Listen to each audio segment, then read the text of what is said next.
Morning, God bless you. As promised, we're going to look at the story of Nebuchadnezzar and how pride took hold of his leadership.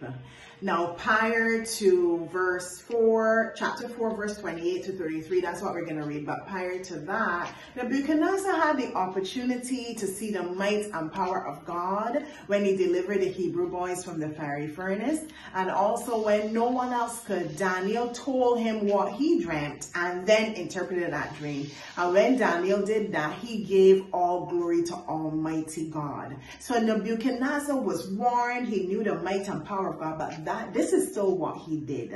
Let us go to Daniel 4:28 to 33. But all these things did happen to King Nebuchadnezzar. 12 months later, he was taking a walk on the flat roof of the royal palace in Babylon. As he looked out across the city, he said, "Look at this great city of Babylon. By my own mighty power, I have built this beautiful city as my royal residence to display my majestic splendor." While these words were still in his mouth, a voice called down from heaven, "O King Nebuchadnezzar, this message is for you. You are no longer ruler of this kingdom. You will be driven from human society. You will live in the fields while the wild animals, and you eat grass like a cow. 7 periods of time will pass while you live this way, until you learn that the Most High rules over the kingdoms of the world and gives them to anyone he chooses."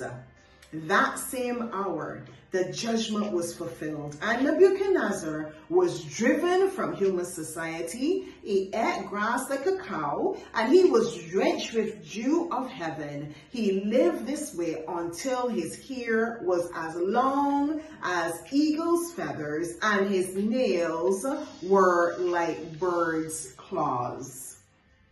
Pride goes before destruction, and a haughty spirit before a fall. I told you, pride hides itself. Even though he was warned, even though he saw the might and power of God, and he knew within himself that he did not build that kingdom on his own, he still took glory and credit for it. And the fall came. And this is not fable. This is a true story. The fall came. So many other persons have fallen from society. We may not know the intimate details of their lives, but certainly pride comes before destruction, and a fall comes after a haughty spirit. So we have to be very, very careful. Take heed to the warnings of the Lord and cling close to his word so that we do not experience destruction and a fall because of prideful living. God bless you.